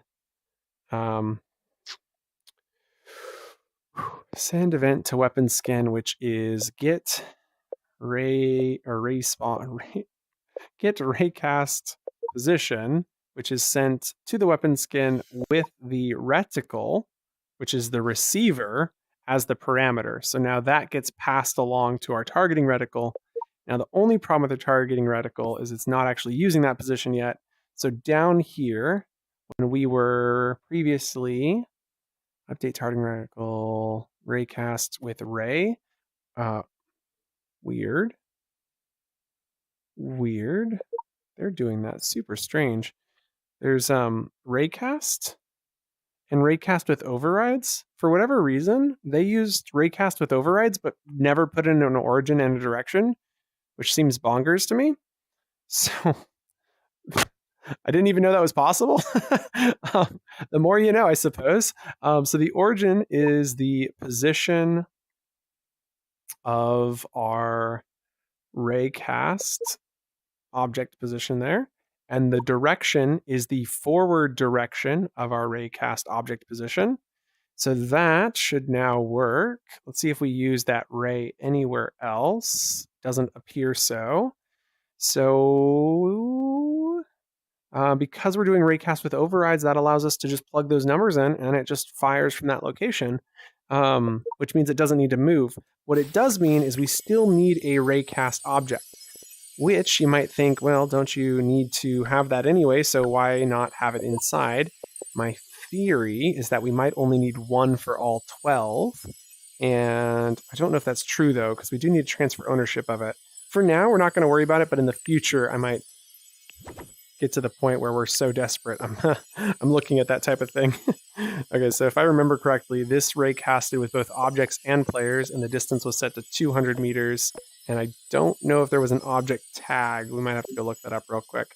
Let's go ahead and drop that into ray. And then go ahead and snap that onto here, onto the top of that stack. Then the query was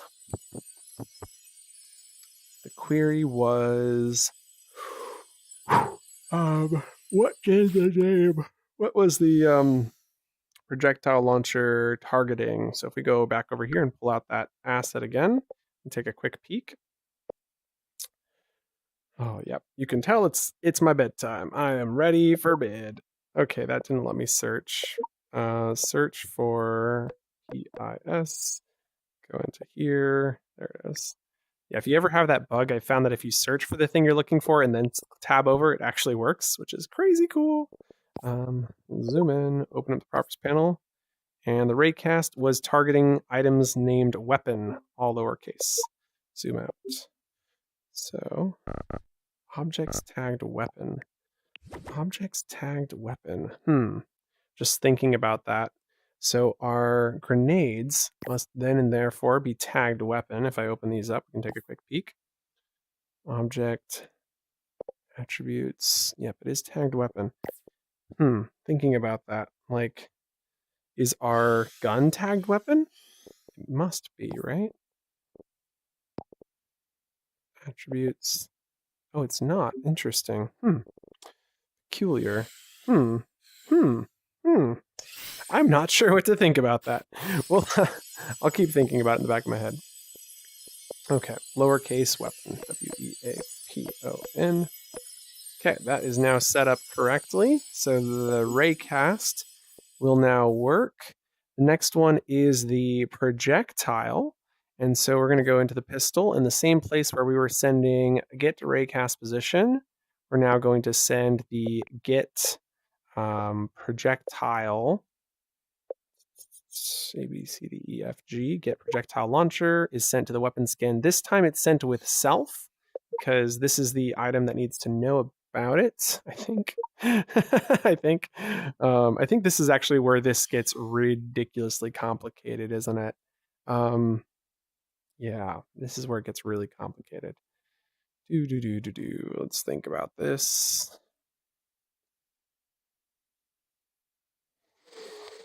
Okay. Where did it go? There it is. Get raycast, get projectile launcher with self. Okay, so that means get projectile launcher will be received here. We could also send it or just send it to, because I don't think we ever engage with the with the actual projectile launcher. So my thought process behind this is that projectile launchers don't actually cost any extra capacity. So if we zoom in here and select the projectile launcher, slide it upwards to here, and then while selected, we need to press this button, then hit the zoom out button. Now deselect. Okay, we've zoomed it out. This will now act as our control object for the projectile launcher. Not ideal, might come back and fix later. That's okay, but we'll notice that this is in here as the projectile. And so projectiles are actually, excuse me, honestly, they're actually launched from here. And so the idea being that the Gizmo projectile script can now run this. So let's go, instead of doing when set projectiles receive with object, set projectile to object, where are we using that? What? Projectile is linked in, isn't it? Didn't I just look and see that it was linked in? Is it being reset somewhere anyway? Projectile is linked in. Interesting. I would guess, like I said, the script wasn't written by me, so I'm going to guess that the original scripter did not want it to be, didn't want to have to like write in the code, so they just manually sent the item because they maybe had like 6 of these guns already there and didn't want to have to rewrite the script, so we're just sending the event to the weapon, so it only had to go one way. That would be my guess. So if we go into the Gizmo projectile, we are looking to see when is the set projectile event being sent from here. If it's being sent at all, it probably isn't. We'll quickly check and see. When is set projectile? If it's not being sent, then it's probably not being used since there's so much I've already deleted from the original one. So we can go ahead and delete that. And then let me just double check. What did that say again? It says just set projectile to object, which is already done. So weird. My battery has just popped up low. I do not have a charger in here. Okay, we're going to quickly wrap this because I think we're pretty much done. And so then the next process is just applying this to all the skins and then swapping out the object variable and refreshing all those things that we just sent through. Oh my gosh, am I gonna like just die right here? If I die, I'm sorry, we're gonna end the stream there. But yeah, this is so far pretty good. So projectile was gonna get sent not to self. We're gonna send this to the send this to the projectile so that the projectile receives get projectile launcher with the new projectile. So when we go into Gizmo projectile, we're going to create a new object variable called current projectile because it's going to be changing current projectile, and click confirm. And then at the top, we're going to say right here after post start, when get projectile launcher is received with object variable, and this object is the new projectile launcher. Click confirm. We can then set the current projectile to the new projectile launcher. And then anytime we were going to fire the projectile, we also need to listen to events from this. So listen to events on the current projectile launcher. Makes sense. And we could stop listening to events on the previous, but that shouldn't be necessary since we're going to do asset spawning, which will despawn it. And then unset hit VFX, we need to find on fired, send update ammo, launch projectile not from self. We're now going to launch projectile from the current projectile. And we'll do this here as well. Anywhere else we're launching projectiles? I don't think so. So, dun, dun, dun, dun. I think that's good. So with that set up, our projectile launcher should now be working. Let's give this a go. Script, clear, and play. Running into the world.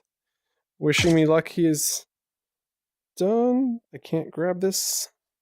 Nope. Going to build mode. Stop the world and try that one more time. Stop, clear, and play. 3, 2, and 1. Join the world. There it is. Nice. Okay. No projectiles are coming out. That's interesting. I can hear the shots. No projectiles are launching from there either. Does appear to be something missing there. Thanks, Lance, or AC. I'm confused now, but appreciate you. Oh man, this is confusing. Okay. Why did that not come through? Maybe because I was rushing and freaking out all at the same time. Pistol goes in and says, send get projectile launcher to weapon skin with projectile so that it'll receive on the projectile. Projectile we know is that projectile, so get projectile launcher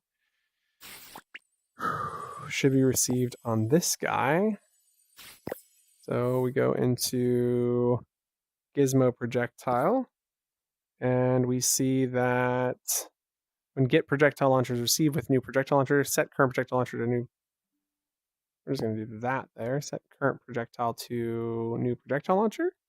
And then we are launching it. Fired. And the projectile launcher hits player. All the things should still happen because we're just listening to events. Although we might not be able to listen to events, but that shouldn't change the fact that it's not actually launching anything. The location could be a problem, but I'm not thinking that's the case. I think I need to make a second one of these just so we can see what's happening. Stop. Clear. We can see the projectile is pretty close in, so it might be worth bringing it out just a hair. I'm not quite sure. Zoom out. Let's double check that the projectile is linked in on this script here. And it is. We'll double check the script over here is doing what we think it's doing. And it says when get projectile launcher received with requester, send get projectile launcher to the requester with projectile launcher. So that should be working. Perplexed am I? Yes. Let's do one thing over here. On the gizmo projectile, let's debug print when this get projectile launcher is received, just to know that it's happening. Debug print and say string input received. Okay, and clear, play. If this doesn't work, I will need to watch Billy use it so that we can actually see it. Oh, it does say received right there. So it definitely has received the value. I just do not see any projectiles coming out of it, which is bonkers. Bonkers, I tell you. Staining your hand. I can hear you. I said it's not staining your hand. It's like over here. It looks like it is, but it just keeps. Oh, really? Interesting. Because we're using local scripting, and local scripting does that. Got it. So for me, it's perfect. I mean, it's dead perfect, as you've probably seen in the stream. But because it's locally scripted, you're seeing it on server time. And anyway, it's a bug, and it is a Horizon bug that I don't think they're even aware of. We announced it to them about. You remember when you'd shake on a moving platform? It's the same bug, but they didn't fix this part of that bug. They only fixed one part of the So it's the same thing. But like when we told them, they freaked out and immediately fixed it. Like they had no idea. It was there for like nearly a year. They had no clue. Okay, so it's not like they're invisible projectiles. I might have to come back to this, guys. When you get tired like this, it's just sometimes really hard to keep scripting, and you're just kind of like that plus battery's low and all the things. So I think we should end it there. We have pretty much been successful. Pretty much, you know. So I'm not sure there was much else left to do. Targeting reticle does its thing. All the things are doing its thing. We're not ready to publish this yet. They're still like implementing all these weapons. So we're gonna change the name of this live stream, but I'm so excited for all of these. But yeah, that one's really good. Yeah. There's a lot of good ones in here, guys. So stay tuned. Keep checking back at Horizon Royale. I'm going to hope that we don't crash, and we're going to try walking over here real quick because I wanted to see if that is in just as bad of a position in play mode as it is in build mode, or if it was the new script that was potentially putting it in a weird spot. Like maybe the attach position when it's getting that position is wrong, or it's weird. I'm not sure. Okay, we're in. I don't know, that felt easier to grab. Am I crazy? I don't know. Shout out to Mama Bree with Steampunked loading in. Accurate clock over there. Accurate Eastern time. So if you're on the East Coast, our friend Billy here is. It's like went up on 3 in the morning. 2:30. Not too bad. Yeah, these are nice. See it on the handle? What? The gun? What about it? Your gun. Is it on the handle? Your hand, is it on the handle? Yeah. No, it's yeah, my not. hand is right here. Your hand's over here? Your hand's here. Oh yeah, that's a visual. That's another Horizon bug. I can't fix Horizon, okay? Like somebody at Horizon, I don't want to fix your bugs, but I can tell you about them. Okay, I'm going to close this stream out before I die, Billy. Thanks for joining us. Thank you all so much for joining us. We will see you here in Horizon Royale and in Horizon, and until next time, bye for now. Bye. Bye. Oh wow, this one came out really good.